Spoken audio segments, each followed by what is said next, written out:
lo juro, ante lo que más uno ama, que es Dios. Yo no cité a este juez a mi oficina, ni le mandé a citar. La magistrada Stalin me abordó y verbalmente me solicitó que hiciera comparecer a su despacho al licenciado Ruano Pineda. ¿Qué piensa de esta captura? Bueno, es el espectáculo y show que siempre quiere tener la CICIG, ¿no? Esos son los espectáculos que arma la CICIG y no tenemos otra cosa que hacer en Guatemala. Según su abogado, usted estuvo en un centro asistencial por lo menos ayer. ¿Qué le pasó? No. Bueno, mire, esas son cosas íntimas, no quiere que le diga que me vino la menstruación, ¿verdad? Pero sí estuvo hospitalizada. Son unos mentirosos y farsantes. El tipo que entró hoy al lugar donde yo vivo, entró y es un tipo que ha perseguido a mi familia durante todo el debate de mis hijos. Y yo tengo fotos de él y es de la CICIG. ¿Qué opinión le merece a usted? Estos son hechos que ya ocurrieron, pues, pero que todavía la gente lo tiene ahí y confundió tanto toda esta situación. Yo creo, me gustaría llamar la atención en el hecho de que la señora Blanca Stalin, que siento yo que se sentía muy protegida con el sistema, como otros, ¿no? Pero que de repente le caen, ocurre un fenómeno muy interesante y es que hay una pérdida absoluta de control emocional. Porque cuando es capturada, si todos nos dimos cuenta, ella vociferó, habló, acusó y señaló, ¿verdad? Es decir, le salió toda la verdad, entre comillas. La corte está cooptada, esto va a caer. Si recuerdan al otro día en las declaraciones que dio en la primera declaración, ya estaba serena. ¿Sí? Yo no puedo darles declaraciones porque el debido proceso, no me tomen fotos porque eso no es correcto en un proceso. Es decir, pero llamo la atención en el hecho de que cuando ocurre la captura, hay un desborde emocional porque no pensaba que iba a ocurrir. Ella le seguía jugando a que el sistema, digamos, de capos o como querramos llamarle, que podía protegerla, finalmente la iba a salvar. Pero dijo algo muy cierto y es que en ese desborde ella señala cosas, está cooptado, esto va a caer. Yo me atreví a señalar en su momento públicamente, un poco en broma, y decía, es que los niños, los bolos y los magistrados capturados siempre dicen la verdad, ¿verdad? Porque se les salió, pero después tuvo que rectificar. Pero tristemente, esto que es un espectáculo, es parte de esta realidad que necesitamos cambiar, ¿verdad? Pero es una realidad que se da porque atrás del espectáculo se ha cobijado por muchísimo tiempo en este país a estas estructuras que nos coparon el Estado y que nos tienen en trapos de cucaracha los guatemaltecos en todo lo que necesitamos para crecer como pueblo. Entonces, que haya sido capturada, me parece un golpe muy importante en este proceso. Por eso insistimos con muchísima gente más de este país en la necesidad de respaldar al MP y a la CICIG, porque este proceso no ha terminado, pero hay fuerzas muy grandes y muy oscuras moviéndose en dirección contraria, y eso es muy peligroso, y lamentablemente nuestra ciudadanía es muy pasiva, ¿verdad? Y no es por maldad, sino porque nuestro pueblo es un pueblo políticamente no educado. Entonces se mueve por emociones también, como nos pasó en el 2015. Claro. Pero ¿cómo analizamos eso que está ocurriendo? ¿Qué va a pasar si esto no camina? ¿Ya? Entonces me parece que el reflejo de la señora Blanca Stalin es eso que nos está diciendo, aquí no podemos quedarnos, hay que seguir empujando, como sea, para que por lo menos se pueda limpiar paulatinamente ese proceso. Los guatemaltecos merecemos un país diferente, pero con estas estructuras, perdón, nunca lo vamos a tener. O va a ser más difícil. Pero sí, y en esto, Haroldo, la ciudadanía tiene que entender, yo le llamo a que reflexione, y analice y discuta lo que sea, porque esos poderes, a pesar de que se les ha golpeado duramente, se han recompuesto.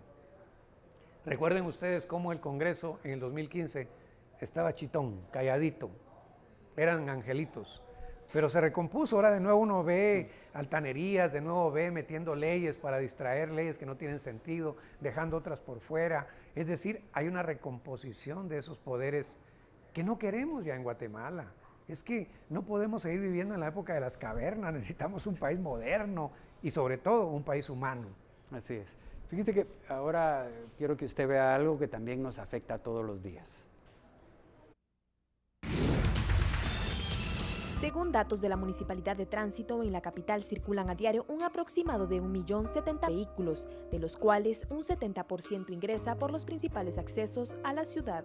De estos, 114.069 son autobuses, 730.805 son automóviles, transporte de carga 154.055, motocicletas 1.237.298. El transporte más peligroso es la motocicleta, con un 30% de incidentes. Los accidentes en motocicletas se dan a diario por exceso de velocidad, falta de experiencia y en el invierno por las fuertes lluvias. 6.965 fueron las personas atendidas en hospitales en los últimos meses por accidentes en motocicleta. El 99.9% de las personas se enojan en el tráfico y se estima que maldice 32.025 veces mientras conduce durante toda su vida. Bueno, esta es una realidad que Terrible. cada día va a ser peor. ¿Cómo nos afecta a los que andamos ahí en carro o al que no anda en carro, que anda en camioneta, que anda a pie? Yo creo que sobre todo genera un estado de desgaste, esto que le llaman estrés o que se llama estrés, y no es simplemente un desgaste. Una persona estresada, digamos, alterada en ese sentido, va a tener menos rendimiento laboral. Recuerden ustedes de que hay personas que cuando llegan a trabajar en la mañana ya llevan 2 horas de camino. Imagínense el desgaste emocional, físico incluso. Entonces hay una baja en la capacidad laboral, en la capacidad escolar, en los vínculos sociales. Hoy incluso no busca menos a sus amigos, a sus familiares, porque implica trasladarse, entonces distancia social, distancia humana, distancia familiar. Y desde luego no se ven salidas. Yo personalmente creo que, y mucha gente, desde luego, que la única solución pasa por el transporte público, ¿verdad? Sí. Esta es una ciudad, este es un pueblo que creció a ciudad, nunca se planificó, entonces sus vías nosotros no tenemos vías rápidas.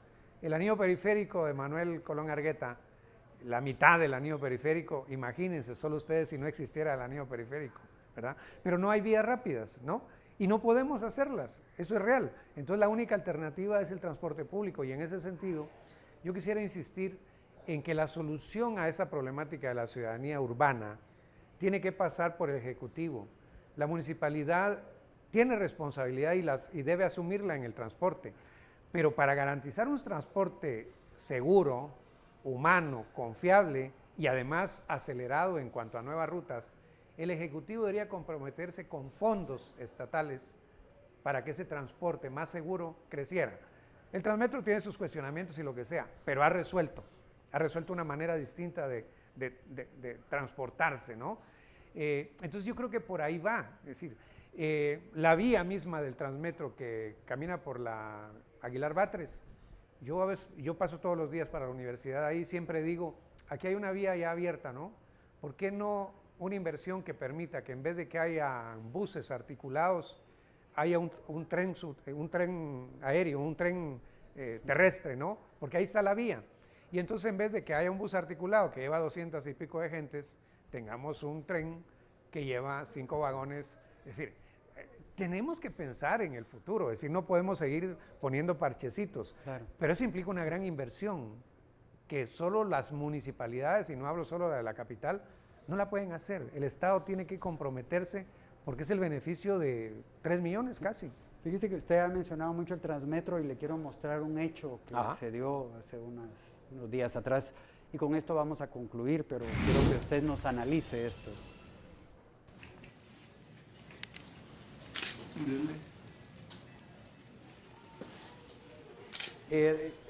Este es, licenciado, este es el caso de este hombre que, bueno, cometió un acto ahí en el Transmetro.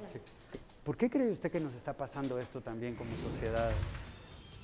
Lo primero es que es un hecho bastante común, bastante frecuente y no de ahora, ¿verdad? Yo personalmente conozco de relatos de pasado, de personas, de hombres que se masturban o que le enseñan el miembro a las mujeres en el transporte público. Es decir, esto no es nuevo. Sin duda se ha acelerado y se ha complejizado, pero yo creo que lo que está atrás de esto es la clara evidencia de que somos una sociedad donde el tema de la sexualidad tiene que ser un tema de política pública. Y la sexualidad no en el sentido de relaciones sexuales, sino cómo se establecen las relaciones entre los sexos, ¿ya? En términos de género, de respeto, de tolerancia, de diversidad, etcétera, etcétera. Y eso se forma desde muy pequeñitos, ¿ya? Pero recuerden ustedes cómo cuando se plantea la ley de juventud en el Congreso, la engavetan, porque tenía un capítulo dedicado a la sexualidad y era empezar a repartir condones y preservativos y no sé qué más. Somos una sociedad con una moral tonta, ¿verdad? Con una moral tonta y con sectores religiosos en algún caso que se mueven rápido atrás de esto. Pero el ejemplo es eso, crecer con una sexualidad distorsionada lleva a este tipo de hechos, a este tipo de situaciones, ¿verdad? Entonces, la educación de nuevo, más allá de la sanción que está y debe estar, debe ser la gran línea en un proceso más de mediano y de largo plazo, porque estas cosas ocurren, han ocurrido y van a seguir ocurriendo. En tanto, no haya un proceso que nos permita que nuestros jóvenes, nuestros niños entiendan el tema del respeto al otro o el tema del respeto a la otra. Bueno, licenciado Garavito, de verdad ha sido un tiempo de mucha enseñanza de parte suya. Primero, yo me pongo en la lista en el número 1 y el resto a los televidentes. Gracias, Haroldo. Muchas gracias por sus conocimientos y ese don que usted tiene de transmitirlos. Muchas gracias por eso. Un abrazo a todos, un abrazo a todos. Y a ustedes en casa, pues muchas gracias y hay más a las 9 de la noche, recuerde el noticiero y después a las 10 nuestros analistas que hoy tienen un tema muy especial, las palabras hechas hoy por el presidente, donde de nuevo habla de golpe de Estado y nos acusa a los periodistas de ser los promotores. Buenas noches, hasta pronto.